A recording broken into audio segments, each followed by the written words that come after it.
Okey, Alhamdulillah kita bersyukur Allah masih lagi kurniakan kesihatan untuk terus bersama pada pagi ini untuk kita punya next punya training insya-Allah. Sebelum tu nak tahu semalam Ustazah Aina cakap tentang apa? Main topik tajwid. Cara ajar tajwid. Ya. Yeah. Okey, dia start dengan apa, tengah-tengah apa, lepas tu hujung dia apa? Boleh kongsi?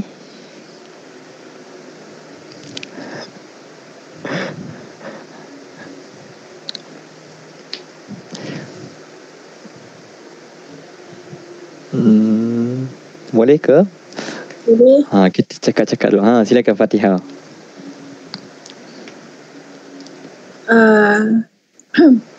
Sebelum masa pembelajaran tu, pertama yang perlu buat adalah set expectation. Set expectation, okay. Untuk beritahu lah nice. apa benda apa yang kita nak belajar ini, macam mana perjalanan kelas kita. Okay, so yang kedua barulah kita masuk pada teori. Teori tu terangkan hukum lah daripada segi pengertian, huruf-huruf apa yang terlibat, baris apa yang terlibat secara detail. Kemudian yang ketiga kita masuk kepada praktikal. Praktikal tu ajak pelajar sama lah untuk buat yang kita sebut sama-sama perkataan tu. Kemudian yang keempat cari contoh dalam Al-Quran. Sama-sama carilah. Sama ada dia yang dah betul-betul faham ke ataupun belum lagi. Yes. Bagi kesalahan yang umum. Yes. Okay, good. Tahniah Fatihah. Subhanallah. Amazing. Okay. One by one dikeluarkan ikut urutan. Subhanallah.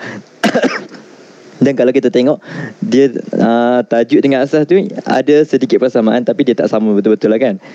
Tapi yang samanya mula dengan set expectation, hujung dia kesalahan. Kat situ lah persamaan dia. Dekat tengah-tengah tu kena ikut urutan. Kita ikut mana yang prioriti, mana yang paling utama untuk dia tahu.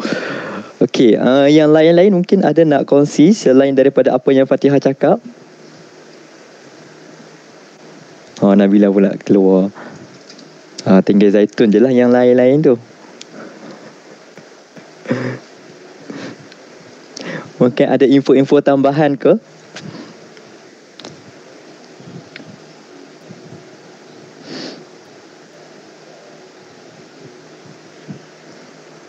Ya Ustaz, apa dia tadi? Maaf. Dah ready ke tu? Sekejap kan. Ke call Hafizul. Hafizul masuk. Training dah start.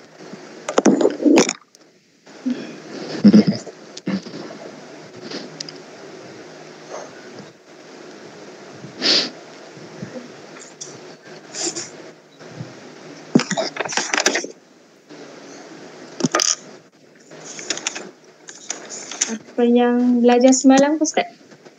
Yes. Okay. Apa yang saya dapat daripada pelajaran semalam? Okay. Yes. Kami belajar tentang bagaimana nak buat flow pengajian tajwid. Maksudnya cara mengajar melalui flow. Yang pertama kita bagi teori, and then practical. Lepas tu kita bagi contoh dan kesalahan umum lah. Itu macam dari segi flow dia lah, cara nak mengajar sesuatu topik. Lepas tu sebelum mula kelas tu kita bagi tahu gambaran ataupun kita set expectation tu, bagi tahu gambaran kasar apa topik yang kita nak belajar hari tu. Yes. Lepas tu dia dicakap juga yang mana macam kita highlightkan poin-poin penting. Apa benda topik yang kita nak belajar tu, highlight poin-poin penting. Macam contoh syarat-syarat dia ke, kena ada apa. Contoh hukum tajwid ni, apa yang wajib ada. Macam senang nak kenal pasti benda tu. So kita highlight benda tu. Tak payah macam panjang-panjang berlirik. Just pointkan benda. Yes. Tu Lepas tu kita macam selit-selit lah sikit dengan sembang ke apa bagi tak bosan. Macam tak adalah terus je sampai habis macam present ke apa ke kan. Terima kasih Ustaz. Okey, tahniah Zaitun. Okey, nice. Point yang bagus juga. Kena ada selit-selit apa-apa sikit. Okey. Supaya tak bosan kan. Okey, ada apa-apa nak tambah mungkin daripada Nabila? Semua dah sarapan ke? Belum. Oh, belum. Yang lain pun belum? Ke dah? Ke belum? Belum juga. Allahu Akbar. Saya pun biasa memang online tak okey. Okey, tak apa. Saya pun biasanya sarapan. Cuma sejak minggu-minggu ni macam tak sempat agak sarapan. Tapi sebenarnya dia ada efek waktu malam. Macam bila saya mengajar waktu malam, kalau hari yang tak sarapan, dia akan jadi macam berangin. Kalau kita cakap tu dia macam macam tu. Waktu pagi, siang okey. Malam baru dia jadi benda tu. So hari ni saya pun mula balik lah amalkan sarapan pagi. Okey, apa pun alhamdulillah, tahniah kepada semua yang berkongsi. Tadi ada Zaitun mention kena slate apa-apa sikit bagi tak bosan kelas, dan memang pun pagi ni kita nak buat training tentang benda tu. Tentang yang slate apa-apa sikit tu, slate apa? InsyaAllah kita nak tengok pagi ni. Jadi topik kita pada pagi ni, semua dah tahu kalau satu kelas yang dia katakanlah hari Mak Asli, sepanjang kelas Mak Asli daripada A sampai Z semua asli, orang pun akan bosan, akan ngantuk. Dan hari ni kita tengok apa yang buat kelas kita tu jadi lebih best lah, jadi lebih amazing. Kenapa pagi ni suka cakap amazing pula ya? Jadi lebih menarik lah. Orang akan ada banyak sebab untuk masuk kelas kita. Okay? Dia bukan masuk kelas ustaz ni, ni nak belajar tajwid lah ni. Tak ada.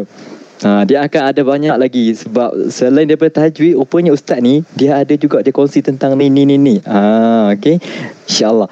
Jom. Dan topik kita hari ni nama dia side dish ataupun side content.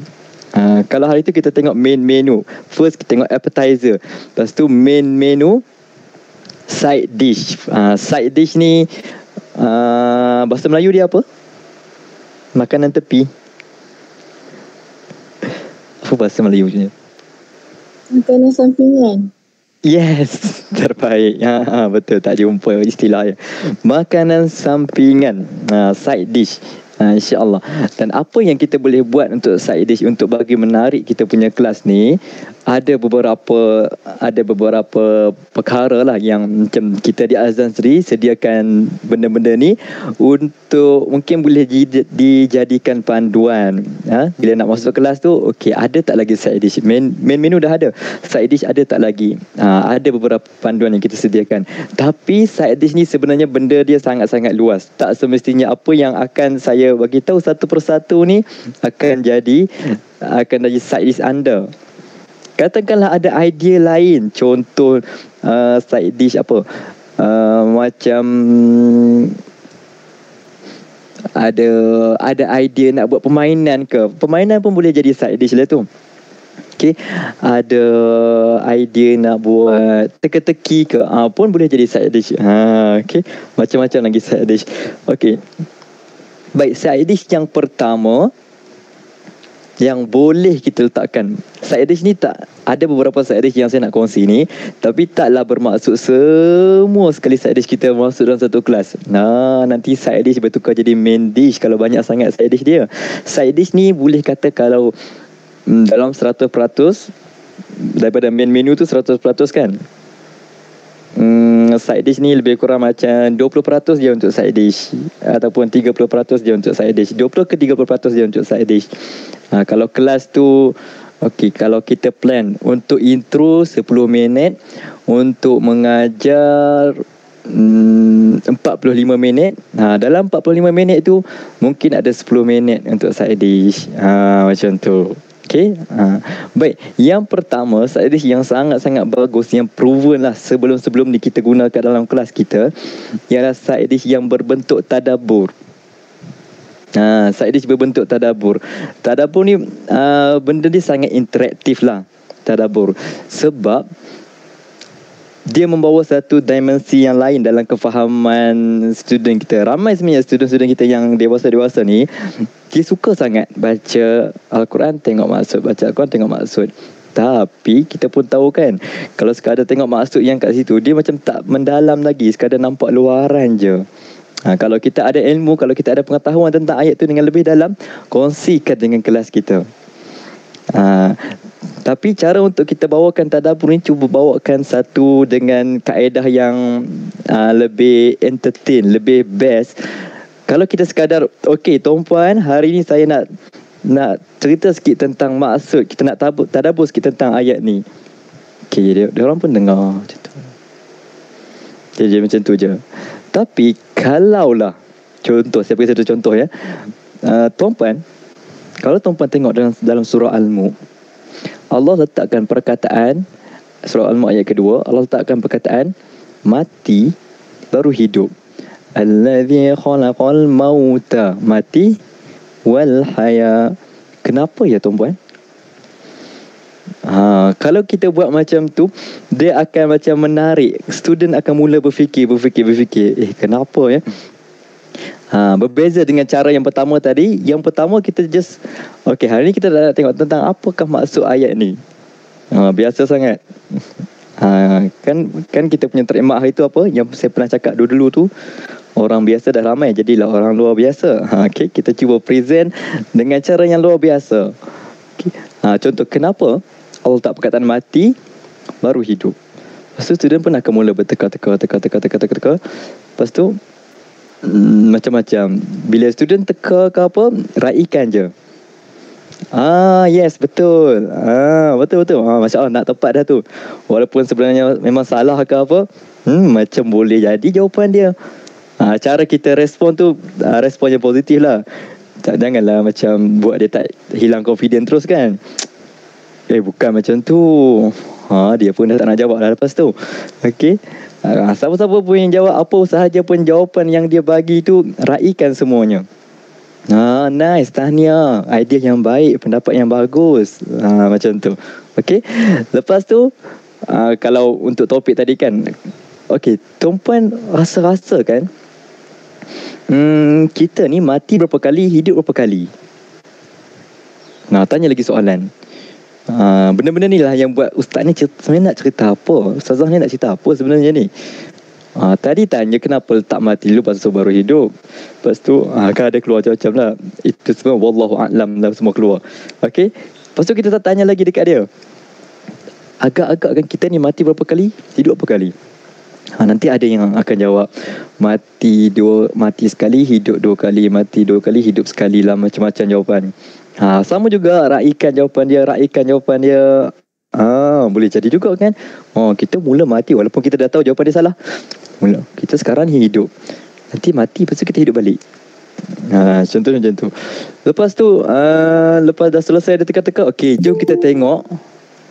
Kita buat macam ni. Okey, jom kita tengok apa Allah cakap sebenarnya tentang tu. Tapi apapun, tahniah, jawapan tuan-tuan semua bagus tadi. Subhanallah. Okey, tapi jom kita tengok apa Allah cakap. Kita ni mati berapa kali, hidup berapa kali. Cuba tuan-tuan buka surah Al-Baqarah ayat ke-28. Lepas tu dia pun buka. So kat situ dia tadabbur, tapi tadabbur dengan cara yang kita sama-sama cari jawapan dengan dia. Bukan just kita cakap bla bla bla. Sebab takut-takut kita just cakap. Lepas tu ada yang dia punya minda dia, aku masuk ni nak tajwid, ni ustazah ni pergi jauh ni. Dia akan macam tu. Sedangkan ada orang lain yang memang perlu benda-benda tu. Dia tak boleh straight tajwid je. Tapi ada juga yang macam tu, dia dengar je benda lain sikit, dia rasa macam benda negatif. Apa benda ni ustazah ni nak belajar tajwid. Okay. Kalau kita just cakap, okay, ini maksud dia, lepas tu katakanlah pula kalau kita belum betul-betul kuasai point tu, sambil cakap tu duk tengok nota kan. Lepas tu kan, dia jadi orang yang macam tu dia cepat rasa tak selesa, cepat rasa macam tak best. Okay. Tapi kalau kita dah prepare well, insyaAllah lah kita boleh present dengan baik. Kita sama-sama cari, kemudian sama-sama buka. Oh, kita mati 2 kali, hidup 2 kali. Tengok, dia tadabbur, tapi tadabbur yang bukan kita cakap seorang. Kita bawa satu kelas tu sama-sama untuk faham tu. Dengan apa? Kita keluarkan soalan. Mula keluarkan satu soalan yang tentang main topik tu. Lepas tu keluarkan soalan tentang apa pula, macam dalam sikit kan.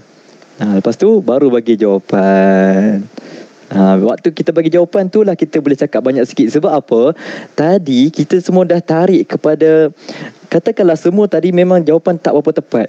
Okey, semua dah yakin. Biasanya dia orang ni yakin, ya Ustaz, kita 2 kali mati, 2 kali hidup, sekali mati. Okey, bayangkan dia orang dah dalam satu emosi yakin dengan jawapan orang, tiba-tiba kita tunjuk jawapan sebenar. Dia orang akan dapat satu kepuasan. Oh, baru tahu rupanya.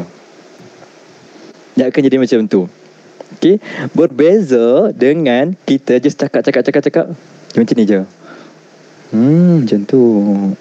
Dia tak ada emosi sangat dalam perbincangan tu. Kalau kita just cakap je. Tapi kalau kita create soalan, orang pun dah yakin dengan jawapan dia ke, dia rasa mesti takkan salah ni, mesti macam dia punya ni. Sekali kita bagi jawapan, dia jadi macam lebih menarik macam tu. Okey, tu untuk tadabbur. Cuba start kita punya tadabbur dengan soalan ataupun dengan perkara-perkara yang menampakkan apa yang bakal kita kongsi tu, benda tu menarik. Contoh lain saya boleh bagi, tuan-puan, ja'ala menjadikan, khalaqa menjadikan. Tapi kenapa Allah gunakan dalam ayat ni khalaqa? Apa salahnya Allah nak letak ja'ala dekat situ? Dia akan bagi pendapat. Wallahu a'lam pun antara pendapatnya lah. Macam-macam. Okey. Start dengan soalan. Berbeza dengan kita terus start kita bagi tahu. Okey, dan di dalam ayat ni Allah menggunakan perkataan khalaqa kerana bla bla bla bla bla bla. Kita je cakap seorang, dia jadi tak best. Okey, tu yang pertama untuk tadabbur. Jadikan kita punya tadabbur tu lebih menarik. Saya bagi tips. Kalau nak cari dekat sini, biasa pernah ikut mana-mana kelas tadabbur? Pernah. Biasa ikut dekat mana? Ada dekat Quran Time. Quran Time. Yes, bagus, nice. Quran Time. Quran Time tu bagus. Lagi selain pada Quran Time ke? Ya? Tadabbur Center. Tadabbur Center. Tadabbur Center saya pun suka ikut yang tu. Kita boleh ambil poin-poin yang kat situ. Sebab kalau kita nak tadabbur, kita buka kitab sendiri, takut tak kena pula kan. Tengok Tadabbur Center tu. Tadabbur Center, Quran Time. Cantik lah tu. Kalau yang saya punya point tadi pun daripada Tadabbur Center juga tu. Okay. Tapi kalau Tadabbur Center tu, dia memang lebih kepada dia bagi tahu kan. Dia macam tak ada sangat two ways tu. Kita yang cuba create benda tu jadi two way communication, dia akan jadi lebih best, insyaAllah. Okay, yang kedua, selain pada tadabbur, boleh juga jadikan side content kita tu taranum. Ada yang biasa taranum? Zaitun biasa taranum Saya dengar daripada Ustaz Syafiq. Ustaz Syafiq ke? Itu interview dia dengan? Dengan Ustaz Ahmad. Ustaz Ahmad. Betul Ahmad. Ustaz Ahmad lah kata Zaitun biasa taranum. Boleh juga jadikan side content kita taranum. Taranum ni ramai orang cair lah. Pada saya, orang yang boleh taranum ni, dia ada macam satu kelebihan lah kat situ. Macam Ustazah Aisyah kan, boleh taranum. Ramai orang pernah lah dengar ada orang cakap, nak join ni sebab dengar Ustazah baca sedap. Dia tak tengok lagi dekat macam mana penerangan apa semua. Dia tengok dekat Taranum tu je, dia dah tertambat. Orang yang boleh Taranum ni pada saya satu bonus. Tapi saya pun tak reti Taranum. Student pun dah asyik duk minta, Ustaz buat Taranum pula Ustaz buat Taranum. Allahu Akbar. Manalah saya reti. Waktu dekat UC saya belajar Taranum, tapi belajar teori je. Praktikalnya tak ada. Taranum ni daripada negara apa, Iran apa semua macam tu je. Okay. Okay. Macam itulah Taranum ni satu kelebihan. Mungkin dah belajar. Lepas tu okay, jom kita dengar Taranum sikit nak. Confirm nak banyak. So Zaitun pun tarik lah. Ya. Okay. Tu jadi side dish. Okay, yang ada Taranum ni. Okay, seterusnya selain pada tadabbur Taranum, yang ketiga Quran fact. Fakta-fakta menarik tentang Quran. Yang ni pun dia punya flow dia sama juga dengan tadabbur tadi. Jangan kita tuan-puan nak tahu tak, dalam Al-Quran ada 114 bismillah Quran fact kan. Tu just macam tu je. Cuba kalau kita create persoalan dulu, tuan-puan, dalam Al-Quran ada berapa kali ya Bismillahirrahmanirrahim? Contoh. Lepas tu ada yang teka lah, 113 Ustaz. Kenapa 113? Surah At-Taubah tak ada Bismillah. Boleh jadi. Ada yang cakap macam tu kan. Dia teka. Ada yang teka 114, teka 114. Yang teka 114 tu dia tak tahu surah At-Taubah tak ada Bismillah rupanya.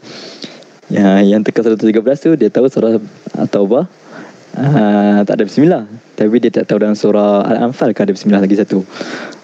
Gitu kan. Okay, Quran fact. Lagi contoh Quran fact apa-apa? Apa tu? Selain pada beberapa Bismillah yang mungkin dah bermain lama dah dalam kepala Hafizul, Nabila, Fatihah, Zaitun, yang rasa kalau kongsi dengan orang ni menarik ni.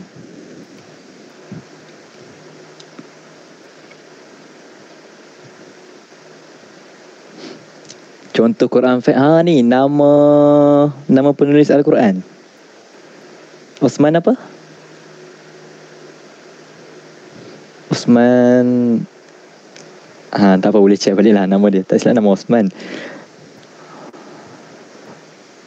Osman Taha ke apa? Okay. Mungkin itulah antara Quran fact. Tuan-puan tahu tak, tulisan yang kita baca ni tulisan siapa? Okay. Dia bukanlah berkaitan ayat Quran ke apa, tapi apa-apa fakta yang berkait dengan Al-Quran. Yang tu pun benda yang menarik.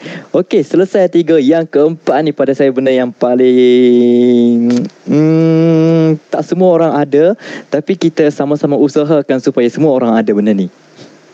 Sebab kalau ada benda ni memang akan jadi meriah kelas tu. Okey, side dish yang keempat apa? Jokes. Apakah jokes di dalam bahasa Melayu? Lawak. Yes. Okay. Lawak. Kita boleh juga nak buat lawak dalam kelas. Dan saya tahu ada orang yang dilahirkan dengan kebolehan asas sebagai pelawak. Okay. Yang tu Alhamdulillah, no problem. InsyaAllah cerah masa depan, cik. Tapi kalau macam saya sendiri, saya bukanlah orang yang pandai buat lawak. Lepas tu sini siapa yang pandai buat lawak? Yang kalau kawan-kawan dia jumpa dia tu mesti gelak dengan apa yang dia cakap. Kadang-kadang dia baru bernafas je, orang dah gelak. Baru dengan nafas. Ada tak? Kalau tak ada, kena belajar benda ni. Okay. Sebenarnya ni kita tolak lah lawak-lawak yang kita dengan kawan-kawan lain tau. Lawak-lawak kita dengan kawan-kawan, kadang-kadang duduk sembang-sembang, kita bagi satu perkataan, semua dah gelak macam tu. Mudah.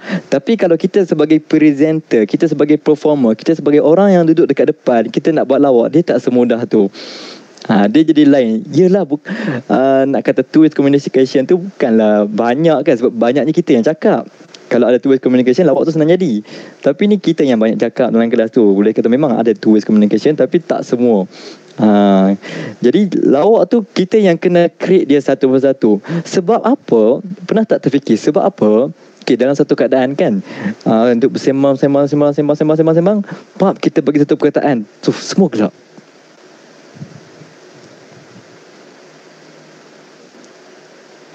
Tapi kita bagi perkataan tu semua gelap kan, dalam satu keadaan kita bagi satu perkataan semua gelap.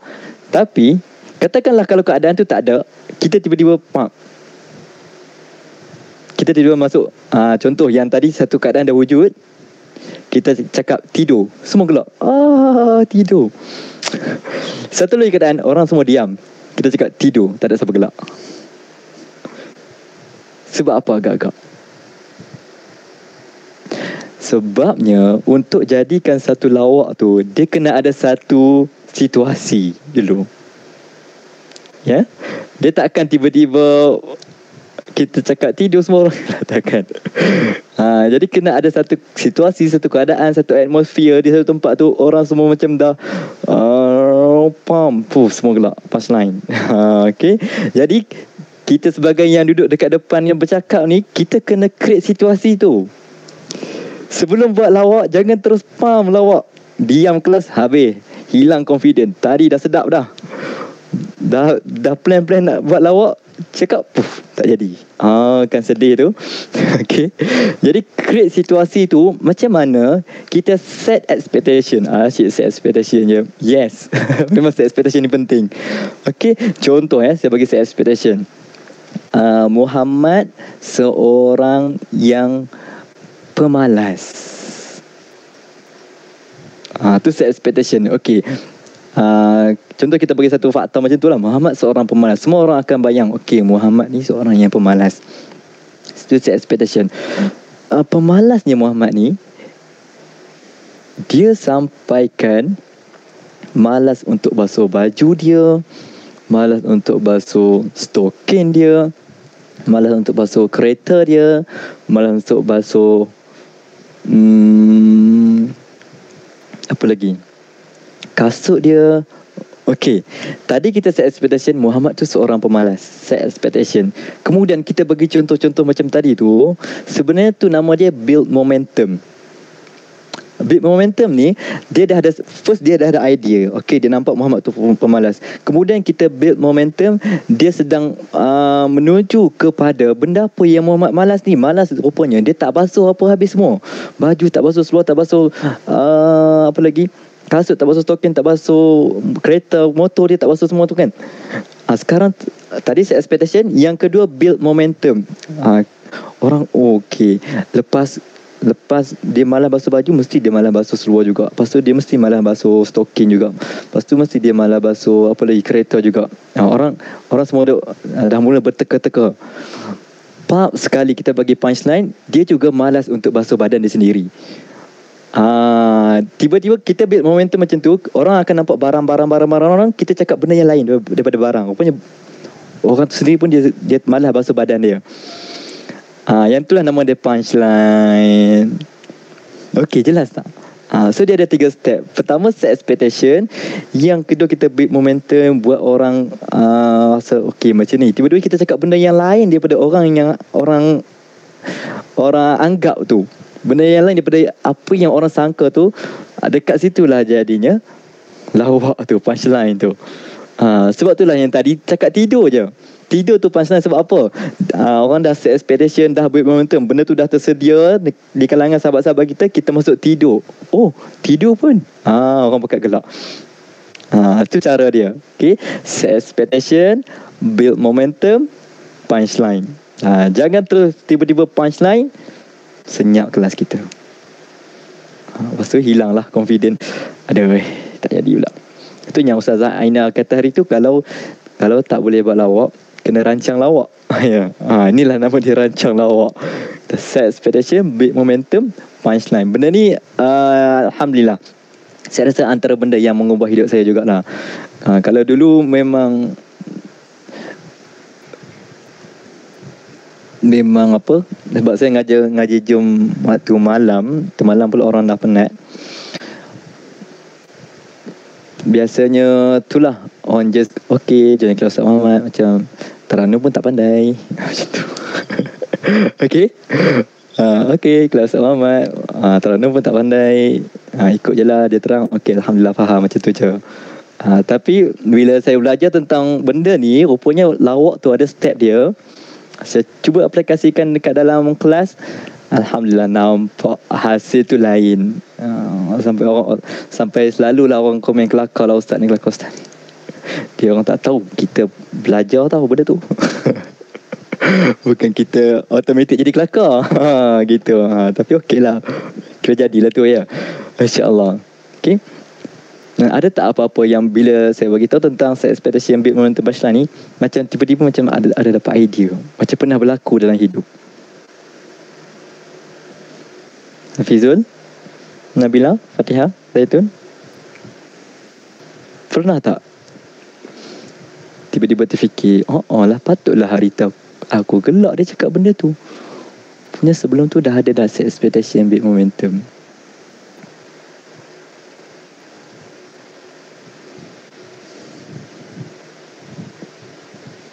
Ada? Okey, kalau lah untuk review petang ni, saya minta untuk buat jokes, boleh ke? Tak adalah, okey. Ya, cuma boleh ambil sebagai ilmu lah ya. Ilmu untuk buat jokes. InsyaAllah. Boleh try. Benda ni dia takkanlah dia macam kita dapat, kita terus nak apply, kadang-kadang masih tak jadi. Dia kena take time lah. Kita cuba hari ke hari. Kadang-kadang tu yang main peranan juga kita punya tone suara waktu ke punchline tu. Punchline tak semestinya tiba-tiba dia macam tu. Tak. Kadang-kadang punchline tu jadi macam tu. Pun orang dah gelak. Okey, dekat punchline tu pun kita punya tone suara kita pun kita kena pandai main juga. Jangan kita bagi suara tinggi, tiba orang tak gelak, lagi sedih. Tapi kalau kita bagi perlahan, orang gelak, orang tersenyum. Pun dah bagus. Okey, punchline. Okey, seterusnya selain pada tadabbur, taranum, Quran, fact, jokes. Tapi ingat jangan jokes lama-lama sangat. Tapi jokes ni boleh juga kita buat dalam waktu kita mengajar tu pun boleh juga apply benda ni. Okey. Contoh ni baris atas. Tiba-tiba saya bagi satu contoh lah kan. Benda ni pun kadang-kadang ada orang gelak. Okey, bila kita baca Al-Quran ni tuan-puan, kita kena tengok betul-betul sama dia baris atas ke, dia baris depan ke, dia baris bawah ke, ataupun dia baris belakang. Baris belakang tu dia jadi punchline. Orang akan anggap atas, bawah, depan, tanwin ke apa, pak belakang. Kat situ pun kadang-kadang orang boleh gelak. Okey, seterusnya setakat ni jelas? Jelas. Okey, Alhamdulillah. Seterusnya storytelling. Storytelling ni dalam kita nak bercerita tu, ni Ustaz Anas ajar saya dengan Aina, dengan guru-guru lain juga. Okey. Dia antara, kalau macam saya sebelum saya tahu tentang punchline apa semua ni, saya memang seorang yang storytelling lah dalam kelas. Okey. Cara kita nak storytelling tu, nak bagi best, mungkin kita boleh letak dekat kita punya intro. Contohnya, tuan-puan nak tahu tak, suatu hari Pak Abu pergi ke kedai. Lepas tu kita, okey jom kita belajar. Nanti saya sambung cerita tu. Kalau kita buat macam tu, cerita tu tiba-tiba jadi macam menarik. Tapi macam geram sikit student dengan kita. Alah, Ustaz suka macam ni. Tapi bagus sebenarnya benda tu. Kita boleh juga buat dekat hujung kelas kan. Hujung kelas kita cerita sikit. Okey, nak tahu cerita lanjut? Next kelas. Okey. Tu cara-cara kita nak bagi storytelling tu jadi menarik. Antara storytelling yang kita boleh buat, pertama feedback pelajar. Feedback pelajar. Contoh kita kata, Alhamdulillah kita tengok hari ke hari nampak ramai orang yang hari ni dah boleh baca Quran kan. Tuan-puan tahu ada seorang makcik tu, dia hilang ingatan. Lepas tu Alhamdulillah tengok hari ni dia dah boleh baca dengan baik. Saya pun seronok. Kalau kelas pertama kita, jadi tuan-puan yang okey, tak pernah hilang ingatan ni, saya yakin mesti akan boleh buat dengan lebih baik. Feedback pelajar. Okey.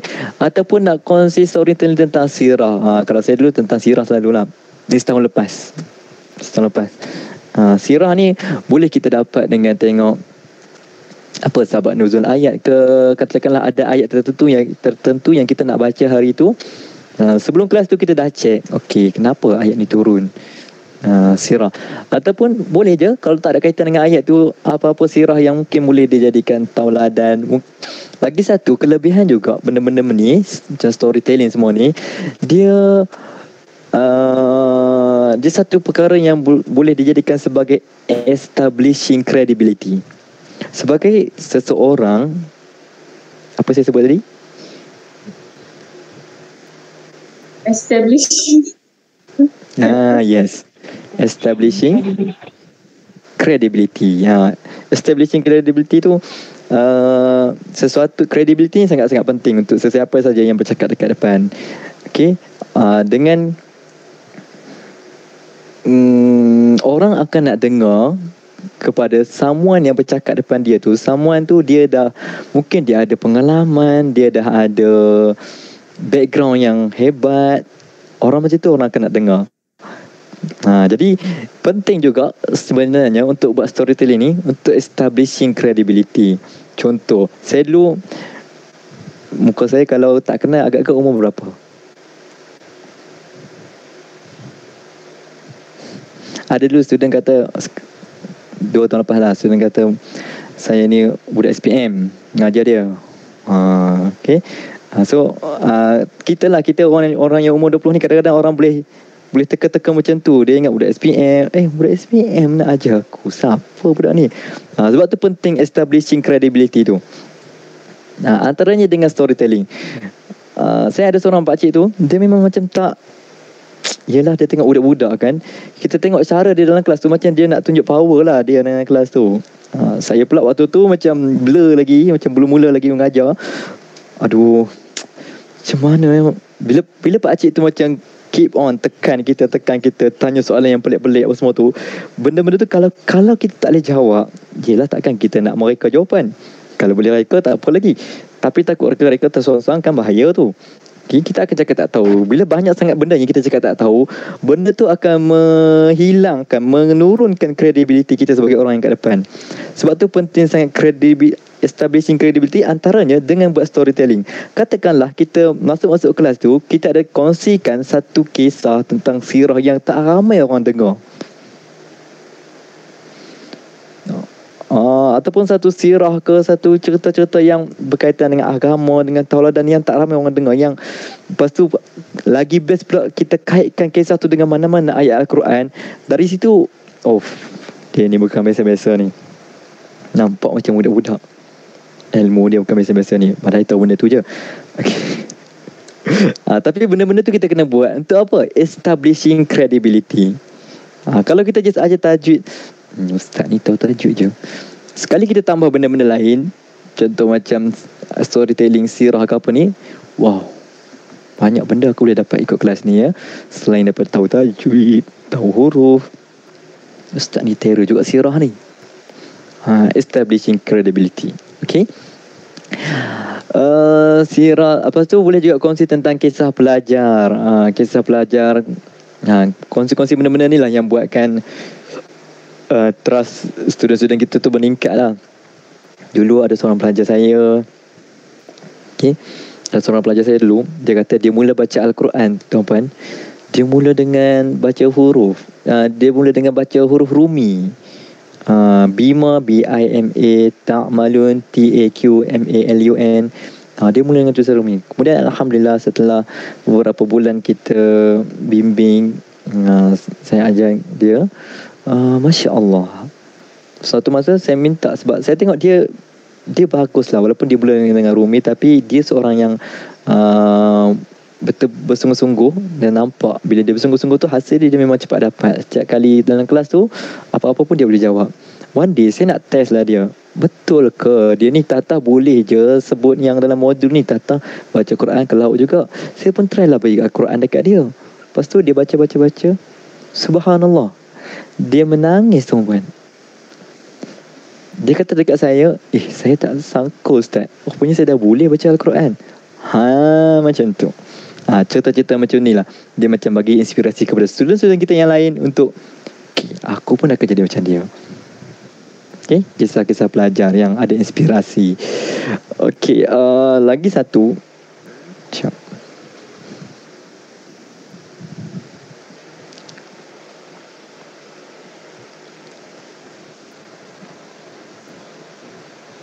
Mana ya?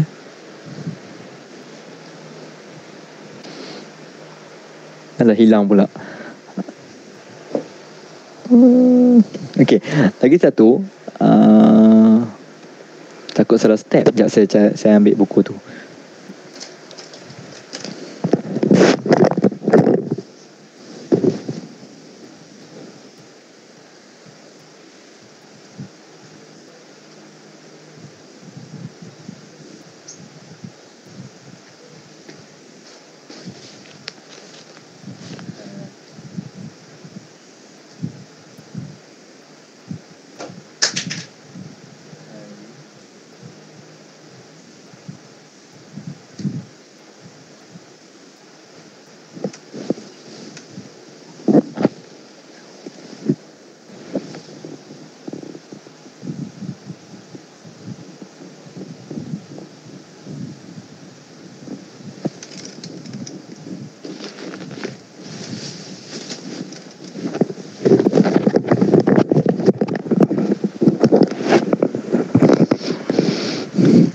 Okay, hi, hello.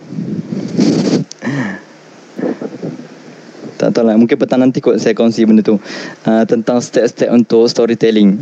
Cuma antara step lah, sebenarnya banyak step untuk bawakan satu storytelling yang sangat-sangat power,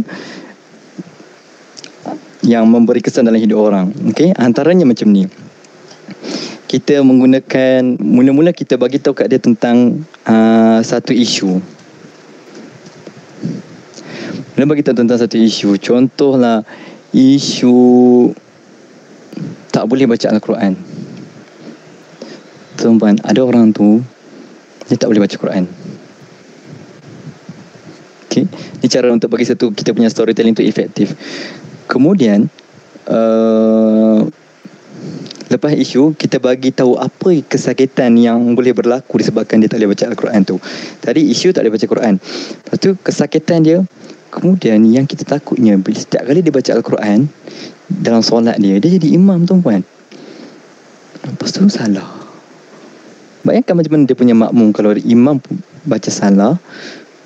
Saya tak tahulah, tuan-puan bayang-bayanglah sendiri. Okay. Lepas dah bagi isu tu, bagi satu macam turning point.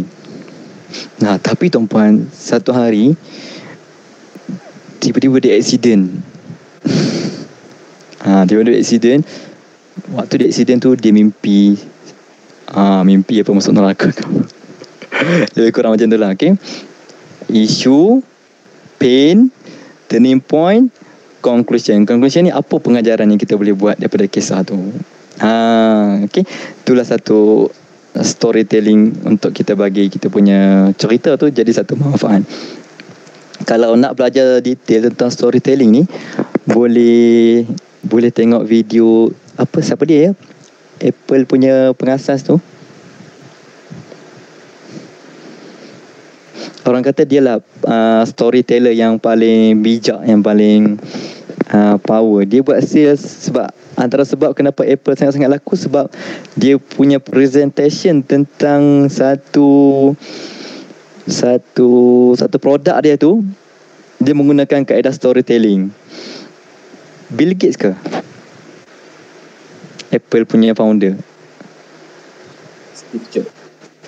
Steve Jobs. Bill Gates tu apa ya? Microsoft. Bill Gates Microsoft kot ya. Steve Jobs. Okay. Boleh. Steve Jobs ya. Okay, betul, Steve Jobs. Steve Jobs tu dia antara orang yang kata storytelling dia sangat-sangat bagus. Boleh selalu kan tengok video dia. Ada satu tu saya tengok, dia kata, tuan-puan pernah, dia cakap bahasa Melayu pula. Dia cakap speaking lah. Okay, cuma saya translate. Ni translate lah. Tuan-puan pernah tak terfikir dekat seluar jin kita, apa guna, kan kalau tengok seluar jin dia ada satu poket kecil kan. Dia ada poket besar, dalam tu ada satu poket kecil. Muat lebih kurang 2 jari je satu poket kecil tu. Pernah tengok tak? Kalau tak pernah tengok, cuba yang perempuan boleh cari yang dekat abang punya seluar jean ke, adik punya seluar jean ke. Pernah tengok ya? Hafiz tu mungkin biasa tengok kot orang lelaki kan. Okay. Dia kata, pernah tak anda terfikir apa guna poket kecil ni dekat seluar jean kita? Tu sekali dia buat keluar iPod kan yang kecil untuk dengar lagu tu. Dia kata ni guna dia. Jadi menarik, orang macam uish dah bertahun guna seluar jean, tak tahu pula rupanya tempat letak iPod. Nak belilah iPod. At least terguna juga poket tu. Macam tu. Okay, dia sangat-sangat bijak lah dalam dia punya presentation tentang produk dia tu. Dia gunakan kaedah storytelling. Okay.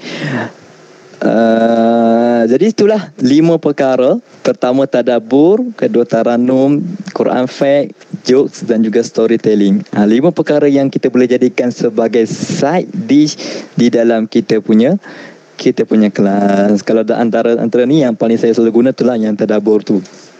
Okay, nak dapat poin-poin nak dapat tu, ikutlah tadabbur center.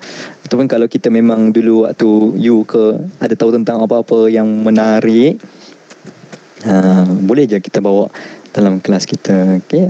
Side dish ni akan menjadikan kita punya pengajian tu tak bosan. Orang ada banyak sebab untuk join.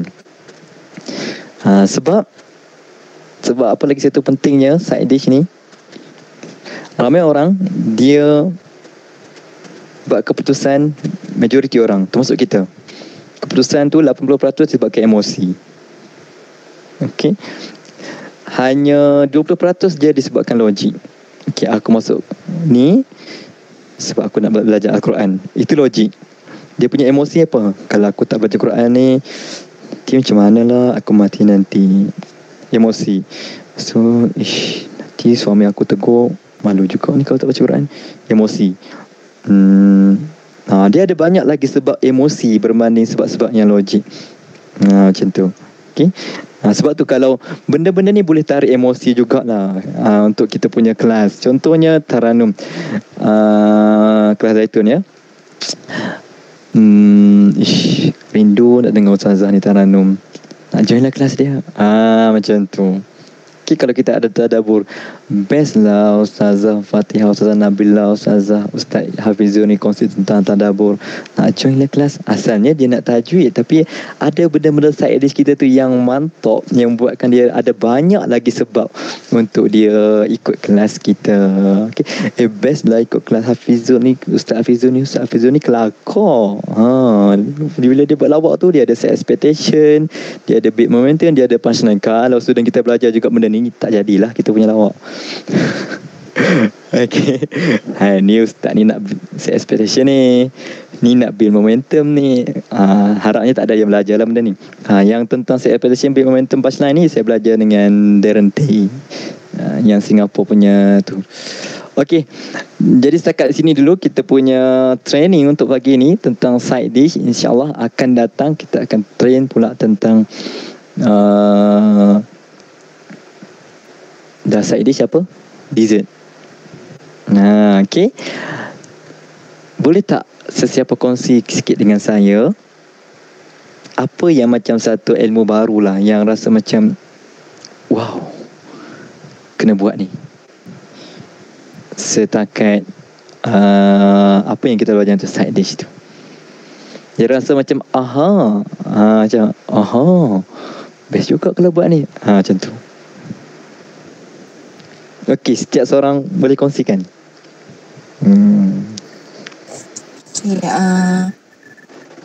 Sama ni macam kita tahulah kan, kita dah ada teori. Maksudnya setiap kelas tu macam kena bagi menarik, kena bagi. So sekarang pagi ni saya rasa macam flow dia lebih teratur. Maksudnya semua orang tahu intro penting. Kita dah belajar intro kemarin kan dulu. Lepas tu kita belajar konten kemarin dengan Ustaz Zainal. Ustaz Zainal ajar macam mana flow untuk konten dengan Ustaz sekali. So hari ni Ustaz ajar untuk side dish juga. So maksudnya lepas ni mungkin lah insyaAllah lepas praktikal kelas yang pengajaran dia ni akan jadi lebih teratur. Maksudnya macam Ustaz kata lah, nak buat lawak pun kena ada step sebenarnya. Tak boleh terus nak lawak kan, betul lah kan. So macam nampak flow kelas tu lebih cantik lah macam tu. Alhamdulillah lah. banyak belajar ilmu baru sebenarnya dengan dalam training ni. Oh ya, Alhamdulillah, insyaAllah. Okey, tahniah Nabila, subhanallah, seronok saya dengar. Okey, yang lain-lain? Who want to share? Sila Fatihah. Okey. Benda baru yang saya belajar pagi ni, cara-cara untuk buat lawak lah. Sebab saya ni bukan jenis yang terti buat lawak. Sebab saya dia belajar step by step buat lawak ni, ini nanti aku kena jadi untuk belajar adalah cara untuk buat lawak tu, so kena belajar lah. Macam saya macam tertarik tu kat storytelling ni kot. Saya macam lebih berminat ke storytelling. Nice. Tak berapa juga lah untuk buat lawak tu. Sebab saya bukan reti buat lawak. Betul, buat lawak ni risiko sikit ya. Tak apa, insyaAllah boleh praktik lama-lama akan jadi, insyaAllah. Okay, good job, tahniah Fatihah. Yang lain-lain? Hafizah macam senyap je hari ni, you okay?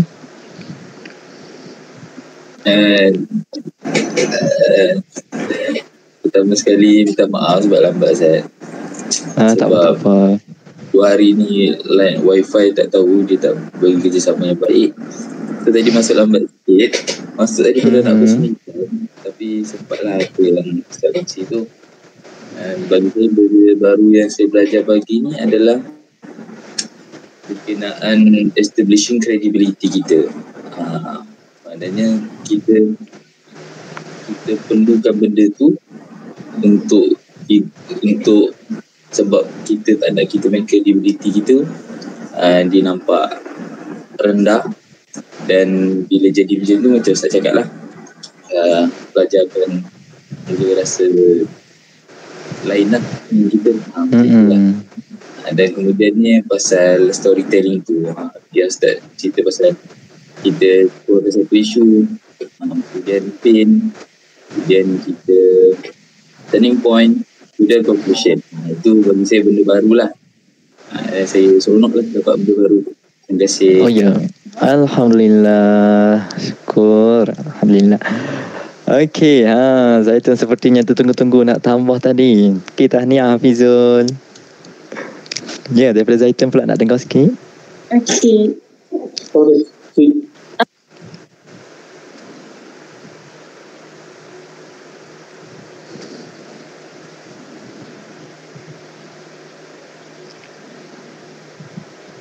Okay, maaf Ustaz.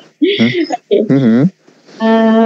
Apa benda baru yang saya belajar, macam side dish ni sebenarnya banyak rupanya. Macam kalau macam kita fikir kan dulu kan, macam orang biasa yang lah yang dengar kalau belajar Quran ni, orang selitkan dengan tadabbur, asbabun nuzul, macam tak adalah macam dengan benda yang tak ada kaitan kan.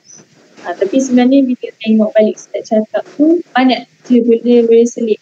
Macam cerita, lepas tu taranum, surat. Dan macam saya pun tak pernah taranum.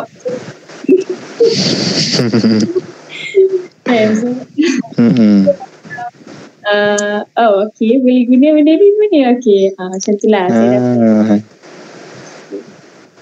Masya Allah. Sebelum ni pernah tak guna taranum sebagai side dish? Sebagai side dish tak pernah. Kena buat lepas ni ya. Okey, tahniah Zaitun, insya-Allah. Seronok saya tengok feedback daripada semua masing-masing. Hafizah nanti mungkin boleh tengok ulangan lah kalau ada apa-apa yang terlepas dekat awal tadi. Okey, jadi untuk petang ni insya-Allah macam saya bagi tahu pukul 4.30 ya. Sebab saya ada kelas sampai 4.30 kalau tak ada kelas. Insya-Allah 4.30 tu semalam dah tajwid punya review kan. Petang ni saya nak dengar review tentang side dish pula. Macam mana anda nak buat side dish tu yang menarik. Tapi cadangan saya, janganlah side dish tu jokes saja.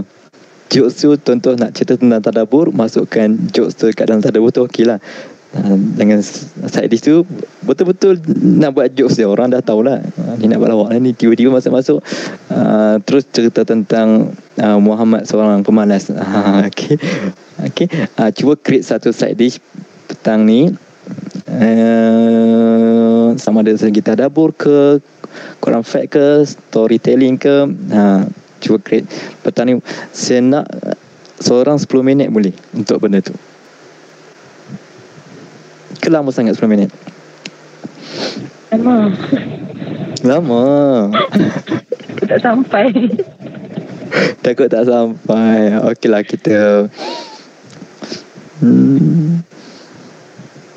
okey, lama ya. 5 minit kot. 5. Okey, 5 minit insya-Allah. Okey, cuba gunakan 5 minit.